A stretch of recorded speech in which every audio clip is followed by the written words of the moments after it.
Hello, guys, and welcome to another interesting episode of Madrid My DNA, the home of everything Madridistas, as we discuss you through Real Madrid's latest and important updates. Kickstarting with today's agenda, Real Madrid have set a presentation week for Kylian Mbappé's Bernabéu presentation. According to recent updates, we are going to be detailing you through that on this episode as we progress.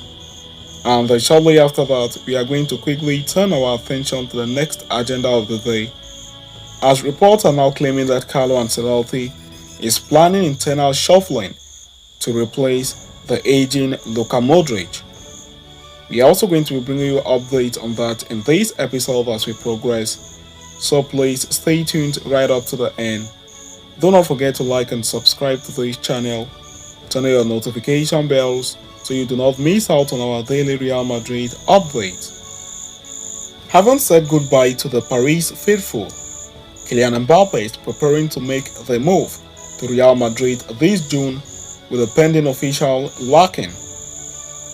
The World Cup winner will join Carlo Ancelotti's project, which already boasts the likes of Vinicius Jr., Rodrigo Goes and Jude Bellingham among other stars. While Mbappé's move at this point is being taken for granted, its official announcement is highly anticipated, and Jose Felix Diaz provides an update on the same. As revealed by the Spanish journalist, members in the Real Madrid offices are already looking for dates to present Kylian Mbappe at the Nuevo Santiago Bernabéu as the latest Galactico. The period that appeals to the administration, as it stands, is believed to be the 3rd and the 9th of June, and a final decision has not been made yet. It will depend on Paris Saint-Germain's permission as well. After all, Mbappe is still contracted to the French club until the 30th of June. The reliable journalist also adds that he feels Mbappe will be presented at the Bernabeu before the start of the European Championships in Germany on the 14th of June.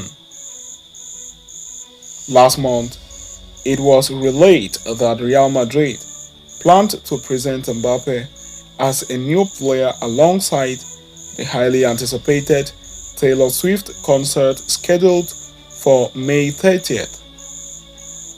The Merengue's progression to the UEFA Champions League final, however, changes everything, as the club do not wish for any distraction until the biggest game of the season is done with.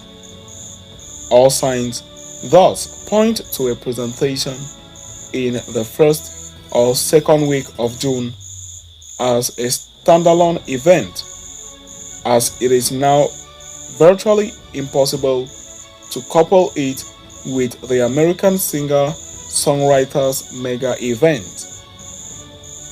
Kylian Mbappe is set to finally make the switch to Real Madrid after being on the Spanish capital club's radar for about 5 years now.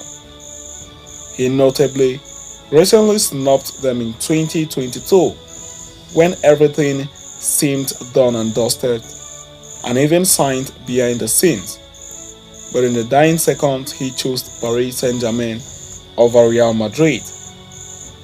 Reports have now emerged from Fabrizio Romano that ever since then, he has regretted extending his contract with Paris Saint-Germain and immediately made amends with Real Madrid president Florentino Perez.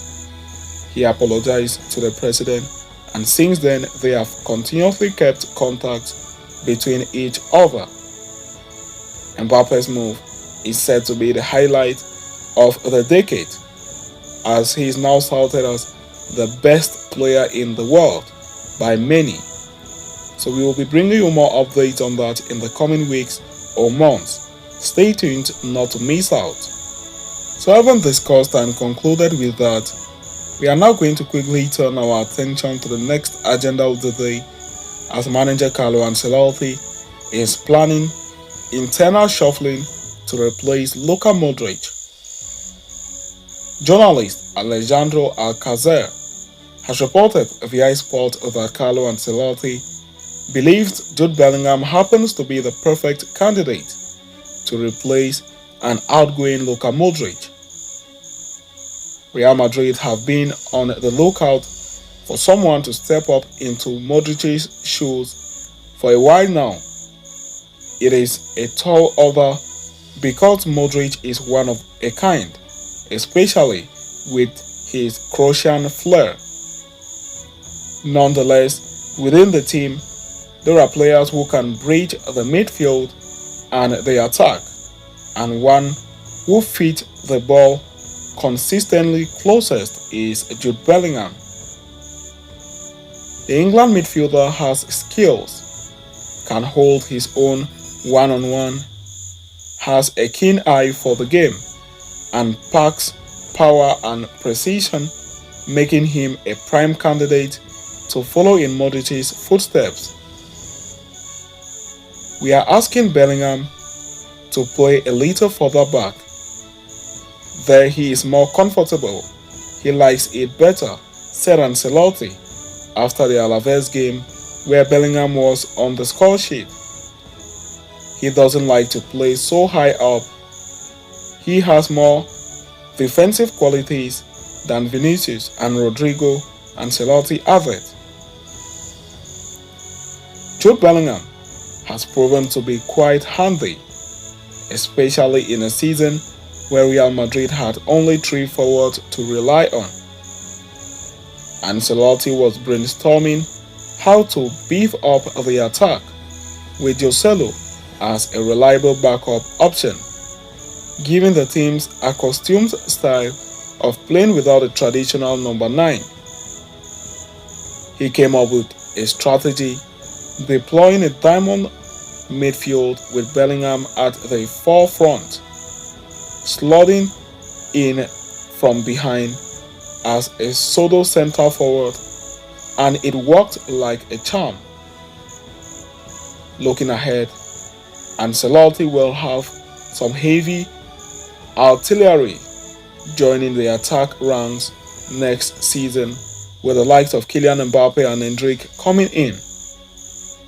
They will team up with Vinicius Jr., Rodrigo and Joselu to form a foursome front line.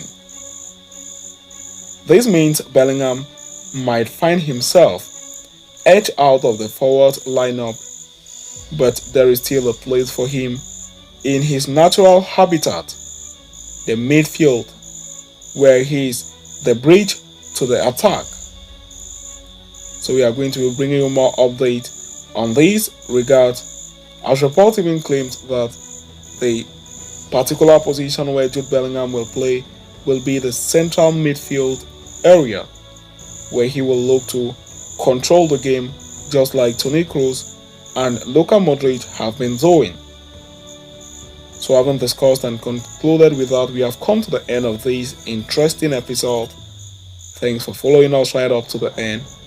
Please do not forget to like and subscribe to this channel. Turn on your notification bells so you do not miss out on our daily Real Madrid update. See you next time, and a very big Hala Madrid to us all.